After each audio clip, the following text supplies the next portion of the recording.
দিচ্ছে এটা সুস্পষ্টভাবে নারীর যে মানবাধিকার, সেই মানবাধিকারের লঙ্ঘন। আমরা বলতে চাই এই অত্যাচারে যে নিরাপত্তা যারা পর্যটক আসেন, যারা এখানে বেড়াতে যান, প্রত্যেকের নিরাপত্তা বিভাগের দায়িত্ব, তাদের সুবিধা অসুবিধার দায়িত্ব সেখানে নিয়ে চলে আসেন। সেখানে পুলিশ তাহলে একটা সংঘবদ্ধ চক্র কিভাবে আইন নিজেদের হাতে তুলে নিতে পারেন এবং নারী বিশেষগুলোর বক্তব্য শুধু তারা প্রদানই করেননি, তারা মারধর করেছেন এবং সেটি ভিডিও করেছেন এবং সেটি আপলোড করেছেন।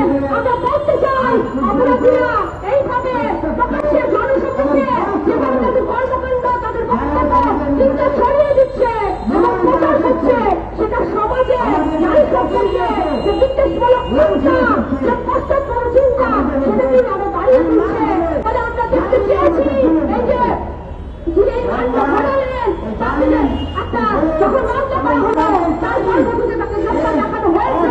আমরা বলতে চাই নারী ও শিশু নির্যাতন দমন আইনে যে মামলা, সেই মামলা দ্রুত নিষ্পত্তি করতে হবে এবং দৃষ্টান্তমূলক শাস্তির ব্যবস্থা করতে হবে, যাতে এই ধরনের ঘটনা ঘটনার ক্ষেত্রে পরবর্তীতে যাদেরও চিন্তার মধ্যে এই ধরনের পশ্চাৎপদ দৃষ্টিভঙ্গি আছে, কুসংস্কারতা আছে, তারা সেই বিবেচনা করতে পারেন যে তাদের আইনের আওতায় আসতে হবে।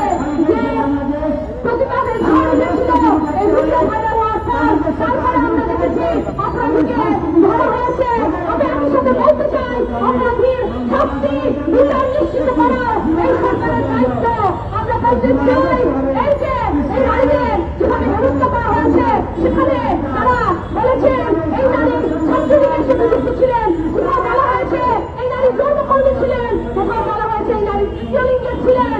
তাহলে একটি নারীর পরিচয়, একজন মানুষের পরিচয় শুধুই মানুষ, তাহলে তাকে এইরকম ট্যাগ লাগিয়ে কোনো অধিকারেই, কোনো চিন্তাতেই, কোনো অধিকারের বলেই সেটি এইভাবে হেনস্থা, এই বিদ্বেষমূলক বক্তব্য, এই আইন নিজের হাতে তুলে নেওয়া, এই কাজটি করা যায় না।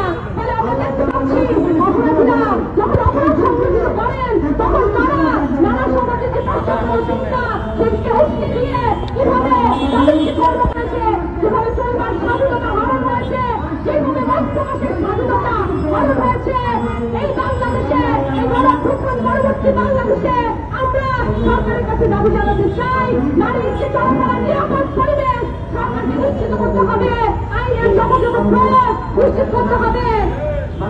বাংলাদেশ নারী মুক্তি কেন্দ্র আয়োজিত